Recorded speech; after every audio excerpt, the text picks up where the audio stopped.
கொடைக்கானல் வரும் சுற்றுலா பயணிகளை குறிவைத்து விதவிதமான ஹோம்மேட் சாக்லேட்டுகள் தயாராகி வருகின்றன.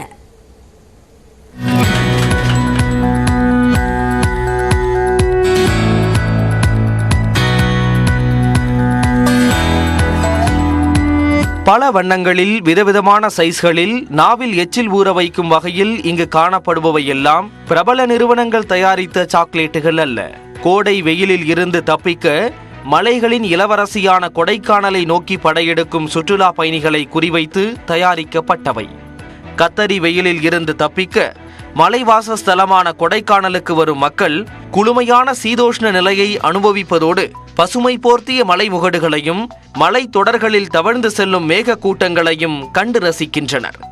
பயணத்தின் நினைவாக இங்கு தயாரிக்கப்படும் சாக்லேட்டுகளை சுற்றுலா பயணிகள் தங்கள் ஊர்களுக்கு வாங்கி செல்கின்றனர். அதற்காக பெரிய நிறுவனங்கள் முதல் சிறிய நிறுவனங்கள் வரை விதவிதமான சாக்லேட்டுகளை தயாரித்து வருகின்றன. பாதாம், பிஸ்தா, ஹனி, முந்திரி, பழவகை, வால்நட், ஹேவல்நட், திராட்சை, மில்க், பட்டர், நட்டீஸ், வெள்ளை double decker, sugar free, vanilla, orange, mango, strawberry, apple உள்ளிட்ட பல பிளேவர்களில் தயாராகும் சாக்லேட்டுகள் கிலோ 600 ரூபாய் முதல் 2000 ரூபாய் வரை விற்பனை செய்யப்படுகின்றன. தரத்தில் காம்ப்ரமைசன் இருக்காது. எப்பயுமே குவாலிட்டியும் மெயின்டெனன்ஸ்லையும் சரி, ஃபேக்ட்ரியோட ஹைஜீனிக்கும் சரி, எல்லாமே சிஸ்டமேட்டிக்காக ரொம்ப குவாலிட்டியாக ரொம்ப ஹைஜீனிக் ப்ராசஸ் தான்.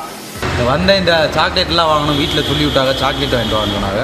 சரி, இங்கே பார்த்தா அது ஒரு 50-60 வெரைட்டி வச்சுருக்காங்க. ரேட்லாம் பார்த்தா ரீசனபுளாக தான் இருக்குது. இந்த ஹாட் சாக்லேட் வாங்கி சாப்பிட்டு அது ரொம்ப அருமையாக இருக்குது, சூடாகவும். அதுவும் ரீசனபுள் ப்ரைஸ் தான், நல்லா டேஸ்ட்டாகவும் இருக்குது, நல்லா சூடாக எல்லாம் கொடுக்குறாங்க.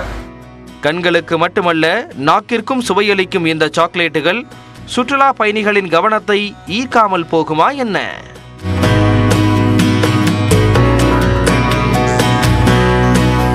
நியூஸ் 18 தமிழ்நாடு செய்திகளுக்காக கொடைக்கானல் செய்தியாளர் ஜாஃபர் சாதிக்.